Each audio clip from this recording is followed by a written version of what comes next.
There is a lot of tore-up race cars here at Talladega.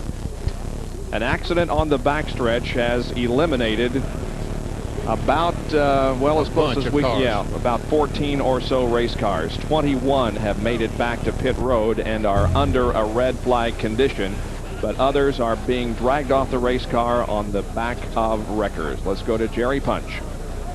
Well, Ernie Irvin has climbed out of the Kodak Chevrolet, and Ernie's fortunate that you're okay. What went on back there? What happened? Well, everybody started getting 2 and 3 wide, and when you get 3 wide, then they come off the corner, and whoever's kind of stuck in the middle, which was me, they get up and they pinch you off. And what happened was I was in between the 6 and in between the 42, and they both started to come together to go together down the back straightaway, and I was there, and they both got me. One got me in the left front, one got me in the right front.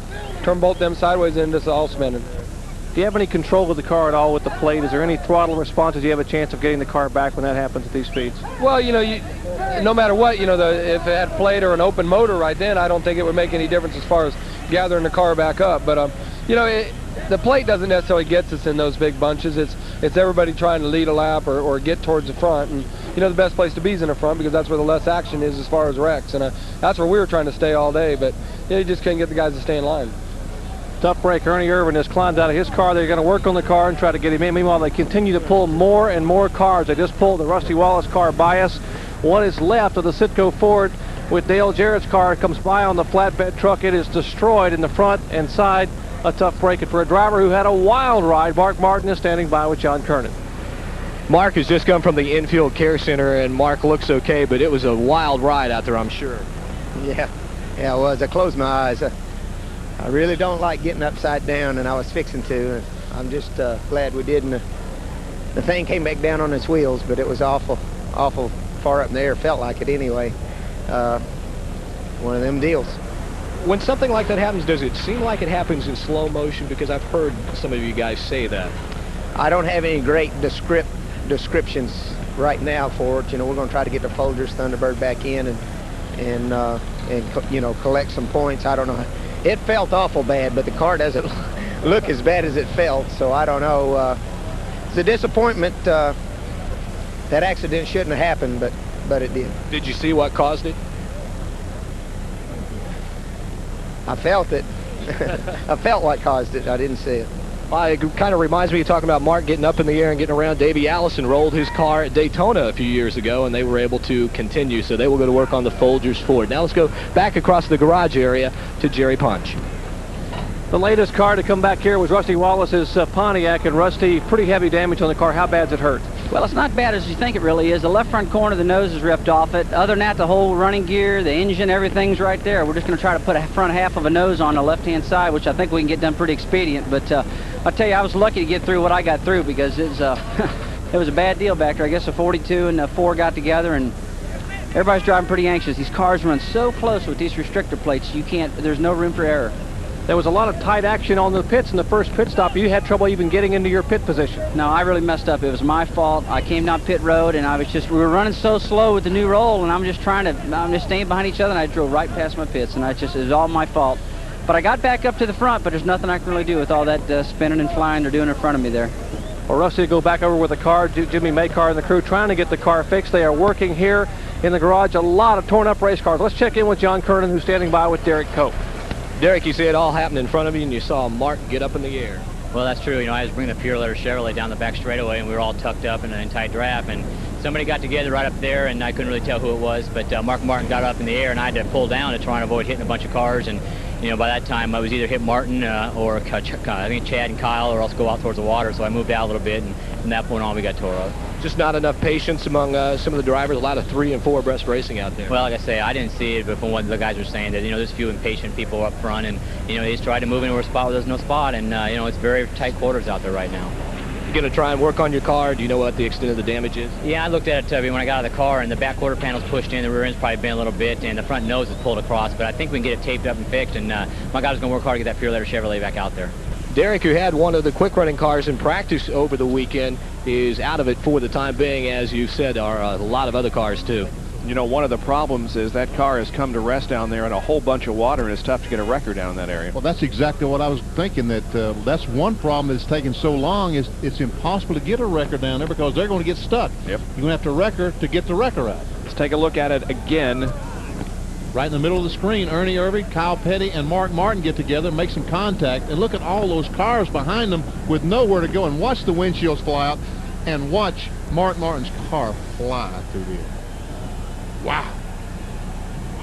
It comes down on all fours, though. But then others become involved. Joe Ruttman makes contact with the 21 car of Dale Jarrett.